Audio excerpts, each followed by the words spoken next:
Hello दोस्तों, आप सभी का स्वागत है आज के इस वीडियो में। आज बात हम करेंगे जीडीएस टू पोस्टल असिस्टेंट के बारे में कि आप कैसे एलिजिबल हो सकते हैं इस पोस्ट को अप्लाई करने के लिए और इसका एग्ज़ाम देने के लिए। तो सबसे पहले हमें बात करेंगे इनके बीच कैटेगरी होती हैं। 3 कैटेगरी होती हैं, category A, category B and category C. तो सबसे पहले हम शुरुआत करते हैं कैटेगरी ए से।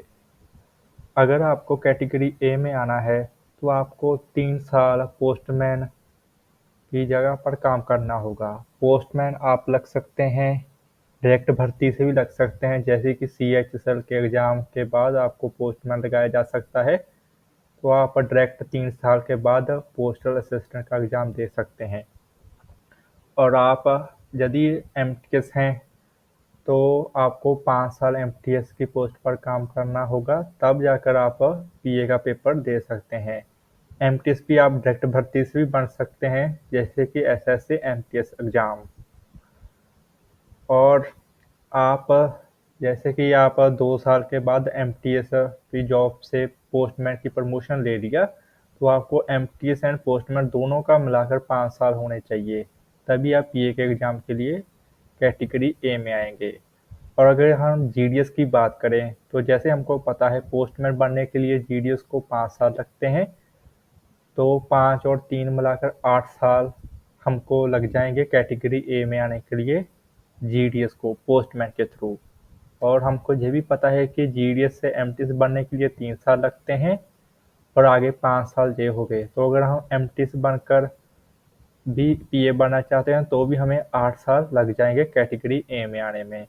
और थर्ड ऑप्शन में भी ये सेम ही चांस है। कैटेगरी ए में फ़ायदा क्या है? फ़ायदा ये है कि सबसे पहले इनको मौका दिया जाता है पोस्टल असिस्टेंट बनने का। इसका मतलब ये है कि अगर आप कैटेगरी बी में हैं, आपके 100 आउट ऑफ 100 मार्क्स आए हैं, फिर भी आप एप्लीकेबल नहीं होंगे इस पोस्ट को अप्लाई करने के लिए। लेकिन अगर आप कैटेगरी ए में हैं और आपके 60 मार्क्स भी हैं आउट ऑफ 100, तो भी आपको जॉब मिल जाएगी, क्योंकि आप वो प्रेफरेंस दी जाएगी। तो इसमें अगर आप कैटेगरी ए में हैं तो आपके 90% चांस है कि आप पीए बन जाएंगे। उसके बाद आती है कैटेगरी बी। कैटेगरी बी को 2 भागों में बांटा जा सकता है, उन जीडीएस के लिए जिनकी भर्ती हुई है 17 जून 2022 से पहले, और उन जीडीएस के लिए जिनकी भर्ती हुई 17 जून 2022 के बाद। तो पहले हम बात करते हैं उन जीडीएस के लिए जिनकी भर्ती हुई है 17 जून 2026 से पहले। तो इसमें अगर आप 5 साल जीडीएस प्लस एमटीएस पर पोस्ट पर काम कर चुके हैं, तो आप कैटेगरी बी में आ जाएंगे और एग्ज़ाम दे सकते हैं। या फिर आप 5 year GDS plus MTS plus postman तीनों की जॉब्स को मिलाकर आपके 5 साल है, तब आप कैटेगरी बी में हो गए। लेकिन अगर आप 17/6/2022 के बाद भर्ती हुई हैं, तो आपको 8 साल जीडीएस प्लस एमटीएस की जॉब पर काम करना पड़ेगा, और 8 ईयर जीडीएस प्लस एमटीएस पर पोस्टमैन की जॉब पर काम करना होगा। तो इसमें आपको सिर्फ 10% ही चांस है कि आप पीए बन जाएंगे, क्योंकि जैसा कि मैंने बताया है कि सबसे पहले कैटेगरी ए को प्रेफरेंस दी जाती है। यदि आपके स्टेट में 100 पोस्ट हैं पीए की, तो अगर उनको 100 ए कैटेगरी में से मिल गए तो वो उनको जॉब दे देंगे। लेकिन फॉर एग्जांपल 90 कैंडिडेट ही हैं एमटीएस से या पोस्टमैन से जो कि कैटेगरी ए में आते हैं, तो बाकी की जो 10 पोस्टें होगी पोस्टल असिस्टेंट की, वो कैटेगरी बी से फिल करेंगे। जो कैटेगरी बी में स्टूडेंट सबसे टॉप पर होंगे उनको उनको पीए की जॉब मिल जाएगी। सो आप 5 ईयर के बाद भी पीए लग सकते हैं, अगर आप 17/6/2022 से पहले जीडीएस में भर्ती हुई हैं, अगर आपकी किस्मत अच्छी है और आप लकी हैं। लेकिन ऐसा 17/6/2022 के बाद नहीं है, इनको 8 साल वेट करना ही होगा। तो नए लगे जीडीएस के लिए ये एक बुरी खबर है कि उनके पास ये एडवांटेज नहीं है, उनके पास कोई मौका नहीं है कि वो 5 साल के बाद ही जीडीएस से पोस्ट पीए बन जाएं। उनको 8 साल वेट करना ही होगा। लेकिन जो पुराने जीडीएस है उनको जहां पर इस कैटेगरी में फायदा है। इसके बाद आती है कैटेगरी सी। इनको भी दो भागों में बांटा जा सकता है। उन जीडीएस के लिए जिनकी भर्ती हुई है 17/6/2022 से पहले, और उन जीडीएस के लिए जिनकी भर्ती हुई है 17/6/2022 के बाद। तो 17/6/2022 से पहले जिनकी भर्ती हुई है उनको 5 साल जीडीएस की अगर उन्होंने सर्विस कर ली है तो वो कैटेगरी सी में आ जाएंगे और वो पीए का एग्जाम दे सकते हैं। और यदि उनकी भर्ती 17/6/2022 के बाद हुई है तो 8 साल की सर्विस के बाद वो जीडीएस पीए का एग्जाम दे सकते हैं कैटेगरी सी में। लेकिन कैटेगरी सी को तभी कंसीडर किया जाएगा जब category A and category be in दोनों के जो वैकेंसी होगी खाली बच जाएगी। फॉर एग्जांपल, इफ 100 पोस्ट हैं पीए की, 60 आ गए कैटेगरी ए में से और 30 आ गए कैटेगरी बी में, फिर भी 10 पोस्टें मिली हैं तो वो ये कैटेगरी सी वालों को दी जाएगी। इसके बहुत ही रेयर चांस होते हैं, जैसा कि आपको पता ही है कि बहुत सारे जीडीएस एमटीएस बन जाते हैं, पोस्टमैन बन जाते हैं, तो ये तो लगभग नामुमकिन ही है कि पीए की पोस्ट जीडीएस को सीधी मिल जाएगी। तो इसके सिर्फ 1% चांस हैं।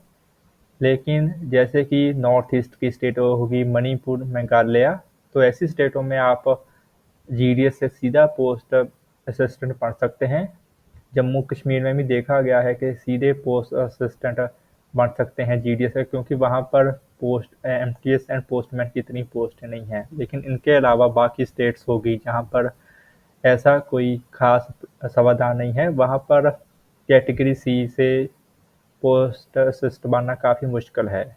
तो मेरी राय आपको यही होगी कि आप जब भी हो सके, जितनी जल्दी हो सके, जीडीएस या पोस्टमैन बन जाएं और कैटेगरी बी या कैटेगरी ए में आने की कोशिश कीजिए। तो क्योंकि जहाँ पर पोस्टल असिस्टेंट बनने के चांस काफ़ी ज़्यादा हैं। इसके बाद हम यहाँ पर देख सकते हैं कि आप कैसा पता लगा कि आप इस वक्त किस कैटेगरी में है। तो आप यहाँ पर देख सकते हैं, अगर आप 5 ईयर जीडीएस की जॉब पर हैं तो आप कैटेगरी सी में आ चुके हैं।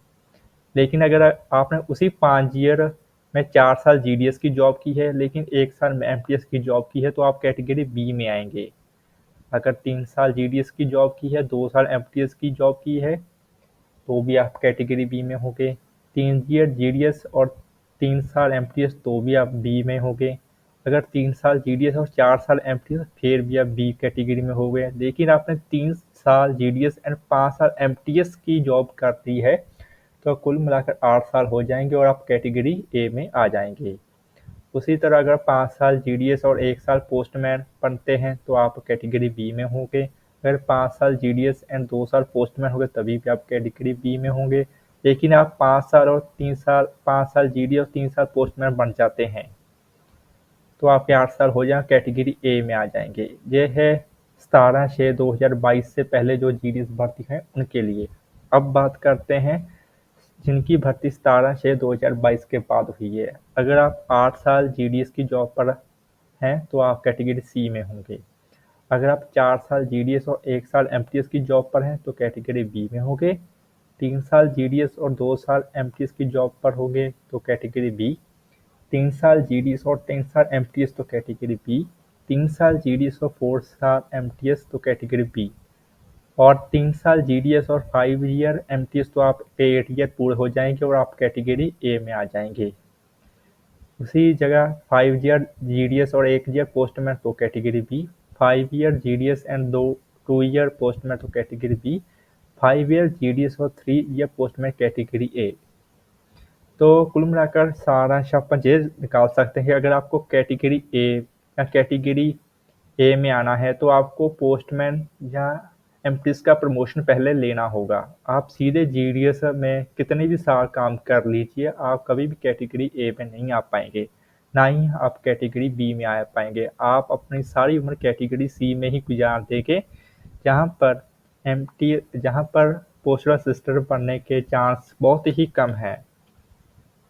तो इसी वजह से कैटेगरी बनाई, क्योंकि इनका मकसद भी यही है कि ये जो बच्चे पहले ही एमटीएस बन चुके हैं उनको प्रेफरेंस दी जाए, क्योंकि जैसा कि आपको पता है जीडीएस के मुकाबले एमटीएस और पोस्टमैन का काम ज़्यादा होता है, तो उनको इसलिए प्रेफरेंस पहला दी जाती है कि उन्होंने ज़्यादा उनको जानकारी नॉलेज होगी काम के बारे में पोस्टमैन को ज़्यादा नॉलेज होगी, उनको टाइपिंग टेस्ट भी पोस्टमैन का पहले ही क्लियर होता है, इसलिए उनको प्रेफ़रेंस दी जाती है।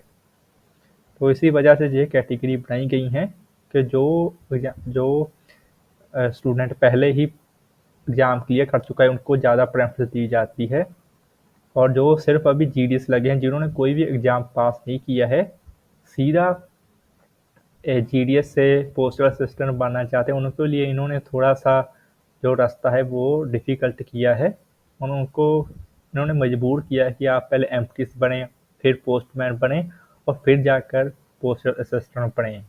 तो यही इनका मेन पर्पज़ है। तो यदि आप पोस्टल असिस्टेंट बनना चाहते हैं, तो आप जिन 3 कैटेगरी पर विचार कर सकते हैं कि आप कहाँ-कहाँ पर आ रहे हैं इस वक़्त, तो किस कैटेगरी के थ्रू आपको आसान हो सकता है। तो इसी के साथ इस वीडियो को अंत करते हैं।